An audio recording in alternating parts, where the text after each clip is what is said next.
नमस्कार साथियों, स्वागत है आप सभी का जेएसबी में। आज हम 9वीं क्लास की विषय विज्ञान शुरू करने जा रहे हैं। उसका अध्याय फर्स्ट रहेगा भारत और विज्ञान, भारत एंड साइंस। उसके अंदर हम विभिन्न पाठ पढ़ेंगे, जैसे विज्ञान के बारे में, विज्ञान की परिभाषा, विज्ञान के उद्देश्य और वैज्ञानिक विधि, विज्ञान की कितनी शाखाएं हैं, विज्ञान के विकास में भारत की परंपराओं का क्या योगदान है, भारत खुद का क्या योगदान है, भारत के साइंटिस्ट, भारत के वगैरह जो भी भारत के साइंटिस्टों ने अपना सिद्धांत दिया वगैरह वगैरह हम इस अध्ययन करेंगे। आज हम अभी विज्ञान के अर्थ के बारे में बात करेंगे। विज्ञान का अर्थ दो भाषाओं में हम देखते हैं।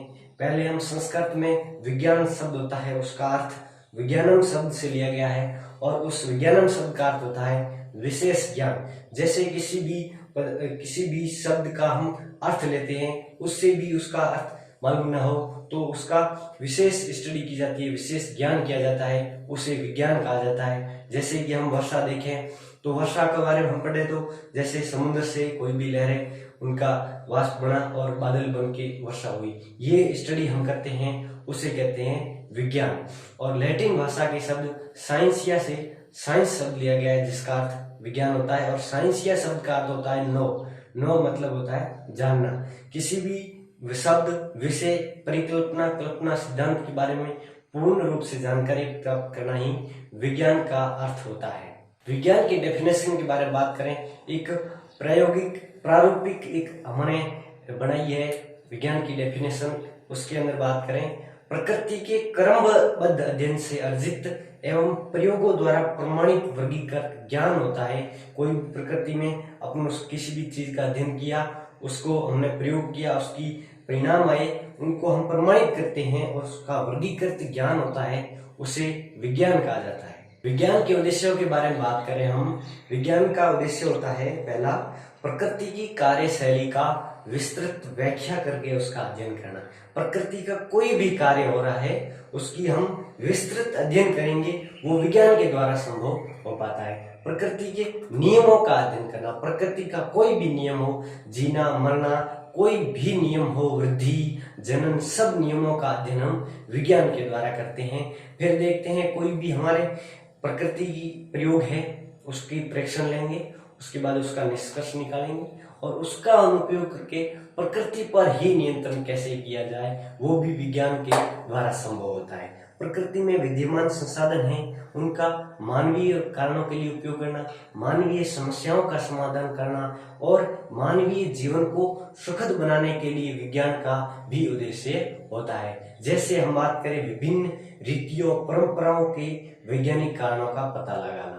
जैसे कोई भी कार्य हो, हमारे समाज में कोई भी रीति पहले की परंपरा हो, उसका वैज्ञानिक कारण हम पता लगाते हैं, वो विज्ञान के उद्देश्य के अंतर आता है और जो विज्ञान के द्वारा ही संभव हो पाया है। हमारा नेक्स्ट टॉपिक विज्ञान की शाखाएं। हम विज्ञान का सीधा अध्ययन नहीं कर सकते, तो हम क्या करते हैं, विज्ञान की अलग अलग सरल रूप में शाखाएं देखते हैं और उनका अध्ययन करते हैं। तो विज्ञान को हम दो भागों में बांट सकते हैं, एक जीव विज्ञान जो हमारे पास सजीव जीव है उनका अध्ययन करने के लिए, और एक भौतिक अध्ययन जो निर्जीव वस्तुएं, भौतिक चीजें हैं, उनका अध्ययन करने के लिए भौतिक विज्ञान। दो भागों में बांटे। फिर हमने देखा भौतिक विज्ञान को भी 5 भागों में हम बांटते हैं। भौतिकी जो भी चीज है उनका अध्ययन भौतिकी के द्वारा होता है। फिर रसायनों का अध्ययन हम रासायनिकी के अंदर करते हैं, रसायनों परिवर्तन वो रासायनिक के अंदर। और भूगोलिक संबंधी कोई भी बात हो, भूगोल के संबंधित कोई भी बात हो, भूगोलिकी में अध्ययन करेंगे। और खगोलिकी, आसमान से संबंधित कोई भी बात हो, ग्रह नक्षत्रों उनके बारे में बात हो तो खगोलिकी में अध्ययन करेंगे। और गणित, हम सांख्यिकी चीजों का अध्ययन हम गणित के अंदर करेंगे, मैथमेटिक्स के अंदर करेंगे। हम बात करें जीव विज्ञान की, जीव विज्ञान को हम 3 भागों में बांट सकते हैं।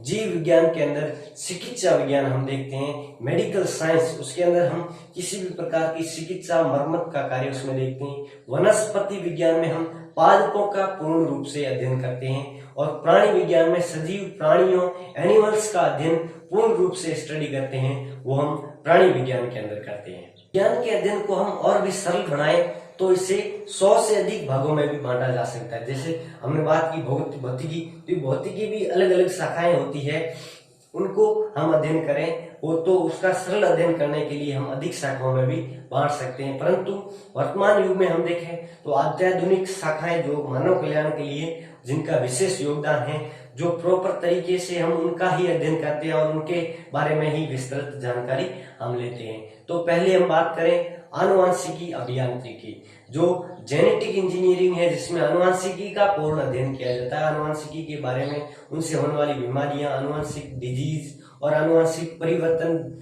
म्यूटेशन वगैरह सारे इसके अंदर बात करते हैं। 2 नंबर पे है कंप्यूटर साइंस, जिसके अंदर टेक्नोलॉजी, कंप्यूटर से संबंधित सारी बातें जो साइंस में आती है वो कंप्यूटर के अंदर हम बात करते हैं। और सूचना तकनीकी, इंफॉर्मेशन टेक्नोलॉजी, उसके अंदर हम सूचना से संबंधित खगोलीय सूचनाएं वगैरह सभी तकनीकी संबंधित उसके अंदर देखते हैं। और जैव तकनीकी, बायोटेक्नोलॉजी में हम जीवों की जो भी तकनीकी होती है उसका उसके अंदर हम पूर्ण रूप से अध्ययन करते हैं। विज्ञान की शाखा होती है उसके अंतर्गत। अब हम बात करेंगे वैज्ञानिक विधि के बारे में। कोई भी किसी भी प्रकार की घटना हुई उसका अध्ययन करते हैं वैज्ञानिक ढंग से, हम सोच करके उसको पढ़ते हैं, तो वो वैज्ञानिक विधि के अंतर्गत ही संभव हो पाता है। हमारे चारों ओर होने वाली सभी घटनाएं एक अलग तरीके से होती है, उस तरीके को अध्ययन करना, उसके बारे में सोच करके उसको विस्तृत पढ़ना वैज्ञानिक विधि कहलाता है। और वो निम्नलिखित पदों के द्वारा हो सकती है। जैसे हम 4-5 ऐसे पद देखेंगे जिनके द्वारा वो सरल रूप से पढ़ा जा सकता है, उसके बारे में विस्तृत अध्ययन किया जा सकता है। जैसे हम पहला देखें, समस्या की पहचान करना। जैसे कोई भी हमारे पास घटना आई, उसका हम उसके अंदर होने वाली समस्या, उसके बारे में हम पहचान करेंगे, उसका पता लगाएंगे, उसके बाद परिकल्पना बनाएंगे। जैसे उसको किसी भी प्रकार से सॉल्व किया जा सकता है, जैसे 5 प्रकार से उसे सॉल्व किया जा सकता है, ऐसी कल्पना बनाएंगे। जैसे बहुत सारी कल्पनाएं बन गई। उसके बाद हम परीक्षण योग्य परिकल्पना बनाएंगे। उसके अंदर हम जिन जिन पर टेस्ट कर सकते हैं वो हमारे पास उपलब्ध हो, वो हम टेस्ट कर सकते हैं, वैसी परिकल्पनाएं हम बनाते हैं। उसके बाद हम उसके बारे में आंकड़े एकत्र करते हैं, उसकी सांख्यिकी, उसका अध्ययन करते हैं, उसका मेजरमेंट करते हैं और परिकल्पना को उसका टेस्ट करते हैं, परीक्षण करते हैं, उसका प्रयोग करते हैं हम आंकड़ों के माध्यम से, और हमारे पास निकल कर आता परिणाम। उसका अध्ययन किया तो हमारे पास परिणाम आया, और परिणाम आया, उसका मेजरमेंट सही नहीं है तो उसका हम पुनः परीक्षण कर सकते हैं। री टेस्ट करने के बाद जो परिणाम आया वो सही परिणाम रहता है, उसको सिद्धांत नाम देते हैं। और सिद्धांत का हम सामान्यीकरण, नॉर्मल हम रिलीज कर देते हैं, पब्लिश कर देते हैं, एक सिद्धांत बना देते हैं। किसी भी प्रकार से कोई भी घटना हुई उसका हमने अध्ययन किया और इस तरह से होती है, वो वैज्ञानिक ढंग से अध्ययन करके हमने सिद्धांत बना करके उसको नॉर्मलाइज कर दिया, उसको पब्लिश कर दिया। भारत में विज्ञान की क्या परंपरा रही है उसके बारे में हम आगे अध्ययन कर रहे हैं। भारत में विज्ञान की पिछले कालों में, कई कालों में, ईसा पूर्व कई हजार वर्षों पहले विज्ञान की परंपरा, वैज्ञानिक परंपराएं कौन सी रही है वो हम देखते हैं। तो ईसा से 2000 पूर्व कई ऐसे प्रमाण मिले हैं जिनमें हम देखते हैं, हम किसी भी प्रकार का धार्मिक अनुष्ठान करते हैं तो उसके लिए हम मुहूर्त जोते हैं, शुभ लग्न निकालते हैं, नक्षत्र देखते हैं वगैरह। हम उसका धार्मिक अनुष्ठान करने से पहले कई ऐसे चीजें देखते हैं जिनसे क्या हो, वो कार्य शुभ हो। कोई भी नामकरण संस्कार हो तो उसमें हम लक्षण देखते हैं, नक्षत्र देखते हैं, शुभ लग्न देखते हैं, और विवाह वगैरह उनका शुभ लग्न देखा जाता है। धार्मिक अनुष्ठान के लिए हम जो नक्षत्र देखते हैं वो खगोलिक विज्ञान से संभव हो पाया है। उसके बाद हम देखें, ऋतुओं के परिवर्तन में अति सूक्ष्म जीवाणुओं का निर्माण होता है। ऋतु परिवर्तन हुई, शरद ऋतु आई तो कई ऐसे जीवाणु पैदा होते हैं जो ठंड में ज्यादा सक्रिय रहते हैं। वो जीवाणु जन्मने के बाद उनसे आनुवंशिक जो बीमारियां होती हैं वो सिद्धांत भी हमारे प्राचीन काल का रहा है और उसे भी स्वीकार किया गया है विज्ञान के द्वारा। 18वीं शताब्दी आई तो इसके अंदर नए नए तत्वों की खोज का सिलसिला शुरू हुआ। जैसे हमने देखा पहले कौन से धातु थे और नए कौन से धातु के शुरू करने, उनकी खोज शुरू हुई। तो इससे पूर्व कुल जो है 7 धातुओं का ही ज्ञान था। उससे 18वीं शताब्दी से पूर्व कुल 7 धातुओं का ही ज्ञान था, मतलब 7 धातु ही पता थी। जैसे देखें, स्वर्ण, रजत, तांबा, लोहा, टिन, सीसा और पारा, ये 7 धातु ही इनका पहले ज्ञान था। और इन सभी धातुओं के बारे में देखें तो प्राचीनतम हमारे संस्कृत साहित्य है उनमें भी इनका उल्लेख कई जगह किया गया है, जैसे ऋग्वेद, यजुर्वेद, अथर्ववेद। इन वेदों में भी इन 7 धातुएं जिनका पहले से ज्ञान था उनका भी इसके अंदर उल्लेख है। ईसा से हम 400 वर्ष पूर्व देखें तो नालंदा, वाराणसी, तक्षशिला ऐसे कई विश्वविद्यालय बहुत विख्यात थे जिनके अंदर खगोल, गणित, विज्ञान, चिकित्सा विज्ञान में अभूतपूर्व प्रगति की गई। मतलब इन विद्यालयों में ही विज्ञान में हमारे अंदर भारत में विज्ञान की परंपरा शुरू हुई थी और इनको यहाँ पर प्रगति भी मिली, मतलब बढ़ोतरी हुई थी। यहीं पर विज्ञान का संपूर्ण विकास भी हुआ है। सुश्रुत नामक वैज्ञानिक ने 26 शताब्दी पहले ही एक रोगी की कटी हुई नाक ठीक की थी, जो संभव हुआ प्लास्टिक सर्जरी के द्वारा। हमने देखा जो नाक ठीक की उसने सुश्रुत ने 26 शताब्दी पहले प्लास्टिक सर्जरी के द्वारा। तो ये भी हमारे इतिहास में है और भारत की अंदर विज्ञान की परंपराओं में हम इसको देखते हैं। और प्लास्टिक सर्जरी का जनक भी हमारे यहाँ के सुश्रुत नामक वैज्ञानिक को कहा जाता है। प्लास्टिक सर्जरी का जनक सुश्रुत वैज्ञानिक को कहा जाता है। और इनकी एक बहुत बड़ा साहित्य था, इनका गद्य था और इनकी किताब लिखी थी सुश्रुत संहिता, उसका अरबी अनुवाद किया गया है। किताब 2 किताबें लिखी अरबी अनुवाद में, सासून ए हिंदी और किताबे सुसूरत। अब हम बात करेंगे ईसा से 500 वर्ष पूर्व की।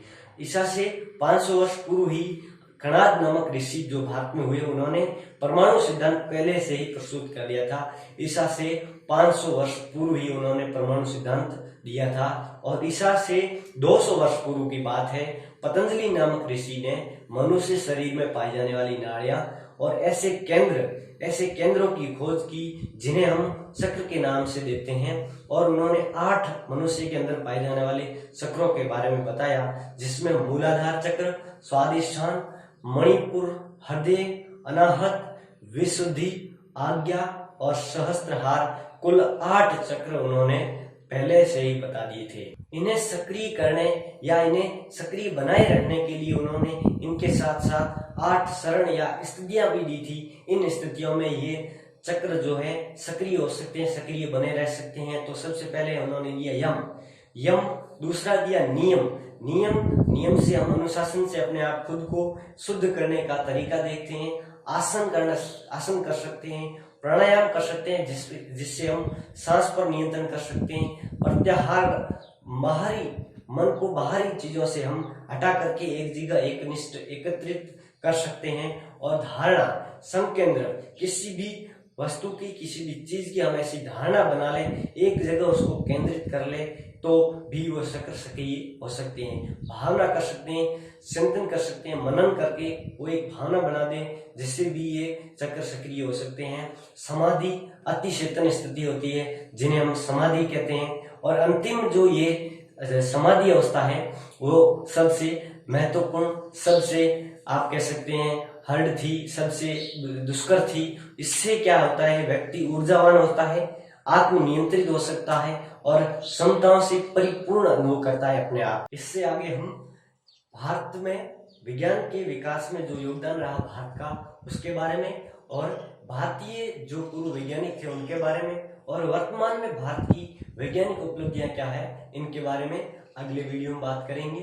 आज का वीडियो अच्छा लगा हो तो लाइक कीजिए, फॉरवर्ड कीजिए, शेयर कीजिए और अपना सुझाव हमें कमेंट में दें। धन्यवाद।